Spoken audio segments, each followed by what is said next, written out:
Napoleon Bonaparte. The name alone conjures images of battlefield dominance, a figure whose very presence could change the course of history.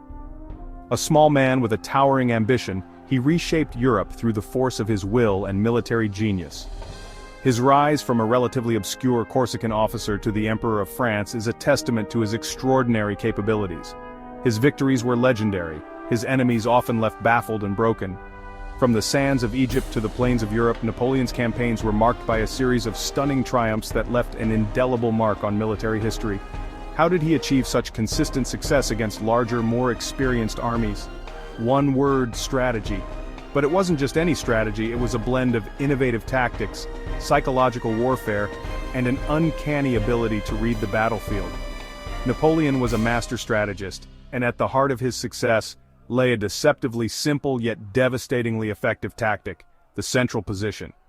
This approach allowed him to divide and conquer, to isolate segments of the enemy forces and defeat them in detail.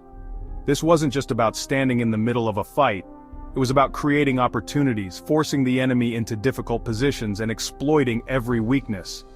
It was about positioning your forces to exploit the enemy's weaknesses, to break them apart, and to defeat them in detail. Napoleon's ability to adapt and respond to changing circumstances on the battlefield was unparalleled. Napoleon understood warfare like a game of chess. Each move had consequences, and he aimed to always be several steps ahead of his opponents. His foresight and planning were key elements of his success. Each move had consequences, and he aimed to always be several steps ahead of his opponents. His ability to anticipate the enemy's actions and counter them effectively was a hallmark of his military genius. The central position was his killer move, one that left his enemies reeling and solidified his place in military history. It was a tactic that showcased his brilliance and cemented his reputation as one of the greatest military minds of all time. Beyond the battlefield, Napoleon's influence extended into the realms of politics, law, and society. His Napoleonic Code laid the foundation for modern legal systems in many countries. His reforms in education, administration, and infrastructure transformed France and left a lasting legacy that can still be felt today. Monuments and landmarks across Europe stand as a testament to his impact, drawing visitors from around the world who seek to understand the man behind the legend. Even in modern times, military academies study his campaigns, and his strategies are dissected and analyzed by scholars and soldiers alike. Napoleon Bonaparte, a master of the battlefield, a visionary leader, and a figure whose legacy continues to inspire and intrigue. Imagine a battlefield. Two armies face each other, each a mix of infantry, cavalry, and cannons. The air is thick with tension, the ground trembling under the weight of thousands of soldiers ready to clash. The commanders on both sides are strategizing, looking for any advantage that could turn the tide of battle in their favor. Now picture Napoleon's forces not directly opposing either enemy flank, but subtly in the center. This central positioning is not just a random choice. It is a deliberate and highly strategic move. By positioning his troops in the center, Napoleon could keep his options open, ready to exploit any opportunity that presented itself. This is the essence of the central position: to place your army in a way that allows you to quickly respond to enemy movements and exploit any gaps or weaknesses in their lines. It's about being flexible and adaptable, able to shift focus and resources to where they are needed most at a moment's notice. The central position wasn't about brute force, it was about calculated aggression. It required a deep understanding of the battlefield, the enemy's tactics, and the ability to anticipate their moves. Napoleon's genius lay in his ability to see the bigger picture, to understand the flow of battle, and to make decisions that would outmaneuver his opponents. It demanded speed, precision, and an uncanny ability to read the flow of battle. Every move had to be executed with perfect timing, every order given with absolute clarity. The soldiers had to be well-trained, disciplined, and ready to act without hesitation. Napoleon used it to divide larger armies, forcing them to fight on his terms. By striking at the center, he could split the enemy forces, creating confusion and chaos. This divide-and-conquer strategy was highly effective, allowing him to defeat larger armies with smaller, more agile forces. He would lure his opponents into traps, feigning weakness to entice an attack. This tactic required a high level of deception and psychological warfare. By appearing vulnerable, Napoleon could draw the enemy into a position where they were overextended and vulnerable to a counterattack. Then, with devastating speed and force, He would strike at the exposed enemy, shattering their cohesion and routing their forces. The cavalry would charge with incredible speed, breaking through enemy lines and causing panic and disarray. This combination of speed, precision, and psychological warfare made Napoleon's central position tactic one of the most effective strategies in military history. The aftermath of such battles often saw Napoleon's forces standing victorious, having turned the tide of battle through sheer strategic brilliance. The central position was not just a tactic, it was a testament to Napoleon's understanding of warfare and his ability to adapt and innovate on the battlefield. Historians and military strategists continue to study Napoleon's use of the central position, seeking to understand the principles that made it so effective. It remains a powerful example of how strategy, when executed with precision and insight, can overcome even the most formidable of foes. The central position was like a coiled spring. It required tremendous discipline and coordination to execute effectively. Napoleon's armies trained relentlessly to move quickly and decisively, to react to changing circumstances on the battlefield. This speed was crucial.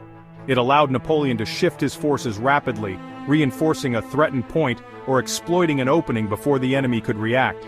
But speed without precision was useless. Napoleon's troops were drilled to maneuver with incredible accuracy, maintaining their formations even under intense enemy fire. This discipline was what made the central position so deadly. Napoleon's enemies often mistook his maneuvers for disorganization, only to realize too late that they had fallen into a carefully orchestrated trap. Their hesitation, their own lack of coordination, became their undoing. Section 4. Austerlitz, a symphony of destruction. No battle better exemplifies the brilliance of Napoleon's central position than the Battle of Austerlitz in 1805. Facing a larger Russo-Austrian army, Napoleon deliberately weakened his right flank, enticing the enemy to attack. The Allies, believing they had Napoleon on the ropes, took the bait.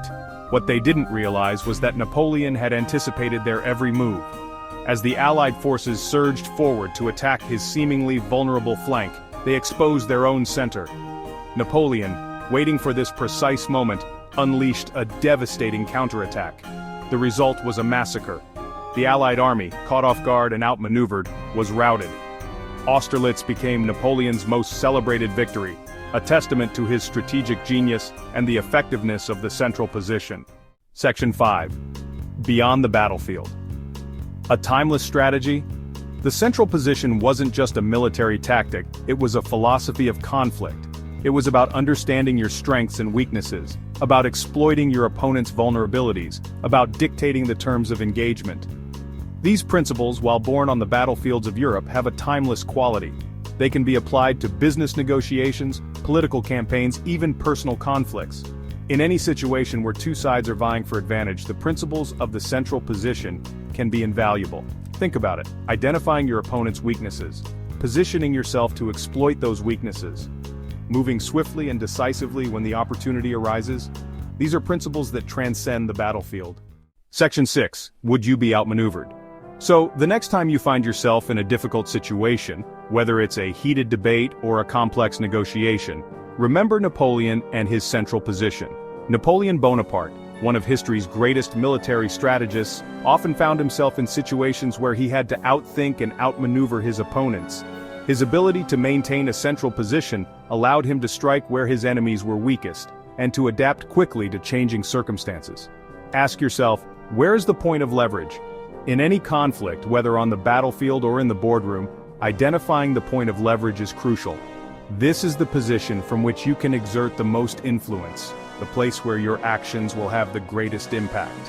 How can I position myself to exploit my opponent's weaknesses? This requires not only a deep understanding of your own strengths and weaknesses, but also an acute awareness of your opponent's vulnerabilities. It's about positioning yourself in such a way that you can take advantage of any mistakes they might make. Would you be able to see through the fog of war, to recognize the trap being laid for you? The fog of war is a term used to describe the uncertainty and confusion that often accompanies conflict. Being able to see through this fog, to understand the true nature of the situation, is a skill that can mean the difference between victory and defeat.